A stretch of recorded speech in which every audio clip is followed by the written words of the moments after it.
Hi fellow reefers, this is Eddie of Eddie's Reef Aquarium. Today I thought I'd bring the topic of when it comes to adding additives or trace elements to your reef aquarium and how you have to take certain things into consideration. Number one, your bioload. In other words, your animals, your fish, your corals. What kind of bioload do you have? Do you have a small bioload, medium, or a high bioload like you see in this tank? The second thing to consider would be the salt mix that you're using. Are you using a salt that's geared for reef, where they are bombarded with higher levels of calcium and magnesium and trace elements, or is it a regular sea salt for quote-unquote saltwater fish tanks? And then the final topic I thought I would mention is protein skimming. Now, why do I mention these topics? Well, one, bioload. If you have a high bioload, corals, as you must be aware, do consume calcium from the water. That's how they grow. Then the second thing that I mentioned in reference to the salt mix, if you have a salt mix that's not a high-end salt mix, a salt mix that is not geared for, let's say, for reef aquariums, then in that sense, it's going to start to deplete the calcium levels, alkalinity, magnesium, and etc., trace elements as they consume them, as your bioload is big and corals start to grow. One final thing would be then the protein skimmer.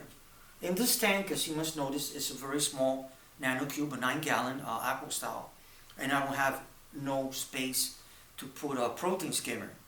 Now what I do in lieu of that is I do 2 water changes. I do a 10 to 15% water change on Wednesday, and I do a 10 or 15% water change on Saturday. Now, at the same token, I use a high-end salt. I use, like I mentioned before, the Red Sea Pro, which is injected highly with calcium and all the other trace elements. So I'm in check when it comes to that. Now, since I don't have a protein skimmer in this little tank, what happens is that I have to be careful when I start to use additives, trace elements, because if the bottle says, for instance, that you can use so much mLs or teaspoons or whatever so many times a week or a day, I have to be careful in this tank because, again, as I said, I don't have a protein skimmer. Because the protein skimmers, although they take the crud out of the water, at the same token, they also take nutrients and they take a little bit, a portion of the trace elements that are existing in the water. So if you have a high-end salt that's bombarded with calcium and all that, like I've been mentioning, then you don't have that issue.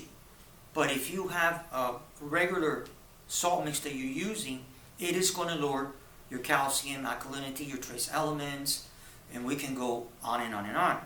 Of course, that's where the test kits come in. You should be checking regularly your water parameters. Now, when I say check regularly water parameters, I'm not only talking about pH,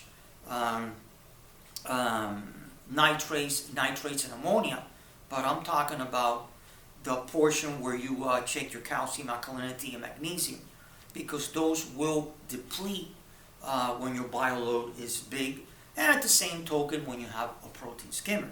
So you have to be checking, and then in reference to that, that's how you would add your 2 parts, your calcium, alkalinity, magnesium.